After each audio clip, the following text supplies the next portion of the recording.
नमस्कार, मैं रश्मि त्रिवेदी। स्वागत है आप सभी का गुजरात की बात में, जहां हम बात करते हैं गुजरात में होने वाले अहम और बड़ी खबरों की। आज हम सबसे पहले विस्तार से बताएंगे आपको अहमदाबाद के राजस्थान हॉस्पिटल में लगी भीषण आग के बारे में। गुजरात की बात में फिर बात करेंगे गुजरात के स्वदेशी फायर फाइटर रोबोट के कमाल के बारे में। उसके बाद बात करेंगे झमझमाती बारिश में नजर आई डॉक्टरों और स्टाफ की मानवता के बारे में। साथ ही बात करेंगे कैसे टेक्नोलॉजी के बदलते युग के साथ आज का युग 3D तक पहुंच गया है।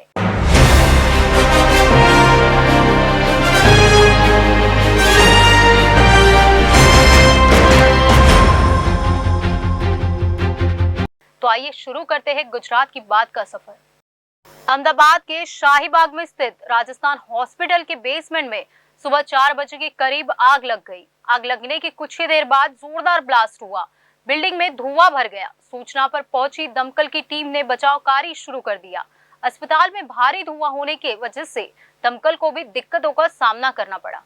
अहमदाबाद शहर के शाहीबाग इलाके में स्थित राजस्थान हॉस्पिटल में भीषण आग लगने की घटना सामने आई है।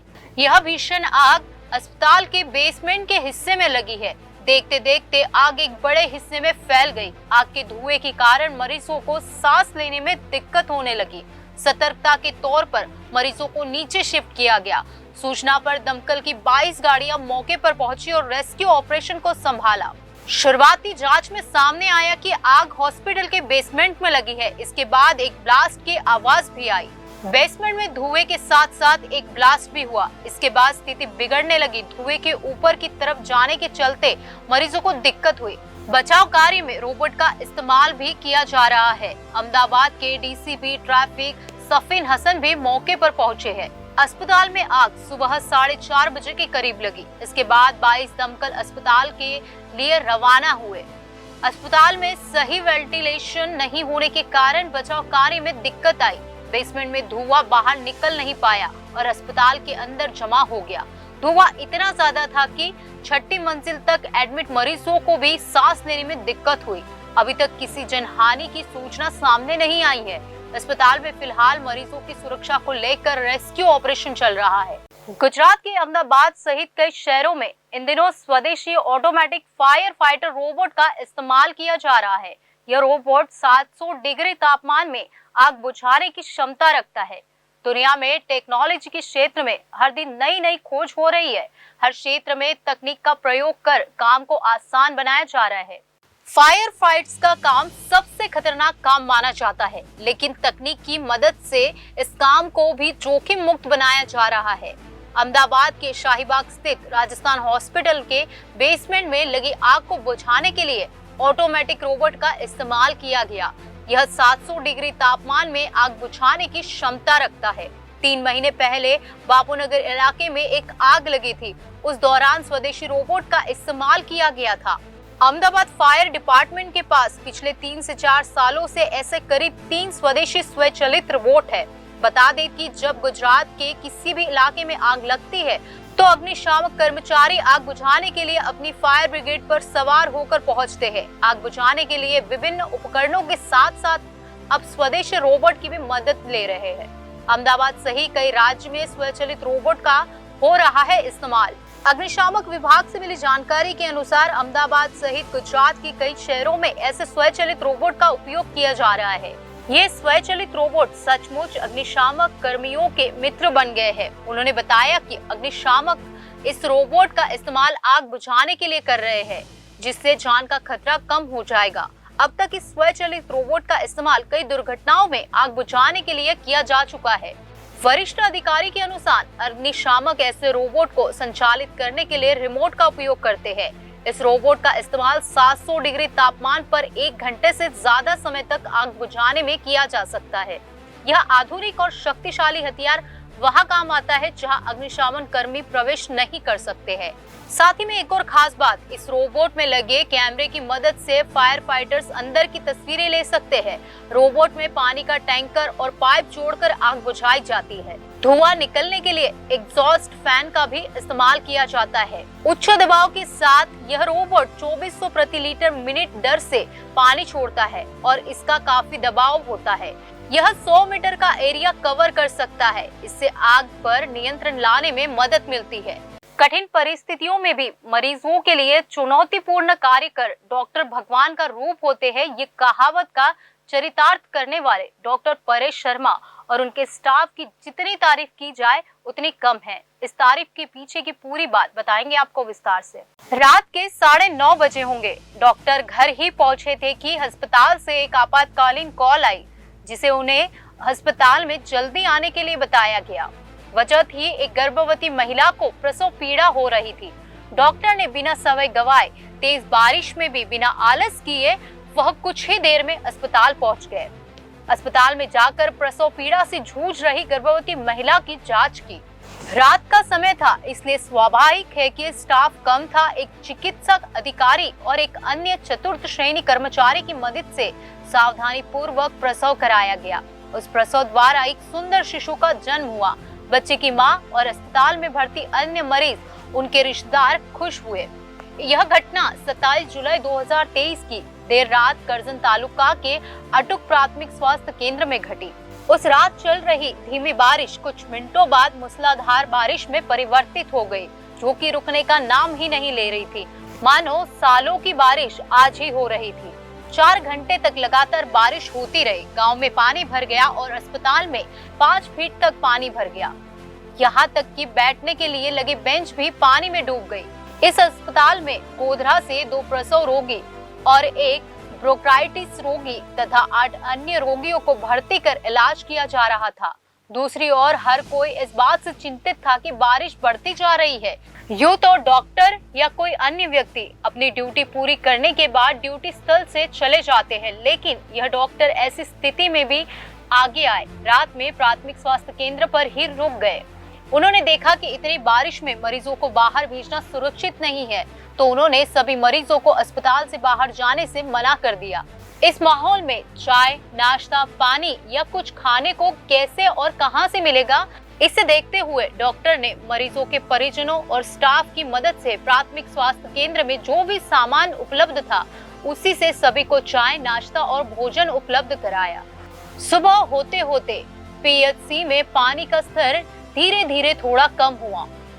प्राथमिक केंद्र में काम करने वाले बहुउद्देशीय सहायता कार्यकर्ता लुकमान भाई कोला ने इन मरीजों को यहाँ पीएचसी से घर पहुँचाने के लिए ट्रैक्टर की मदद ली और सभी मरीजों को ट्रैक्टर में बिठाकर सुरक्षित उनके घर तक पहुँचाने की व्यवस्था की। यह मानवीय कार्य किया गया। प्राथमिक स्वास्थ्य केंद्र वालान के चिकित्सा अधीक्षक डॉक्टर परेश वर्मा, आयुष चिकित्सा अधिकारी डॉक्टर तवस्सुर राठौड़ और चतुर्थ श्रेणी कर्मचारी ईश्वर भाई सोलंकी लगातार उनके साथ थे। वडोदरा जिले के करजन प्राथमिक स्वास्थ्य केंद्र में चिकित्सा अधीक्षक के रूप में काम करते हुए डॉक्टर शर्मा ने प्राइवेट लिमिटेड से संपर्क किया। स्वास्थ्य केंद्र का अतिरिक्त प्रभार है। डॉक्टर परेश शर्मा के पास अब तक 50,000 से अधिक डिलीवरी का अनुभव है। इन्हें 2013 में भारत और 2007 में गुजरात के सर्वश्रेष्ठ स्त्री रोग विशेषज्ञ का सम्मान भी मिल चुका है।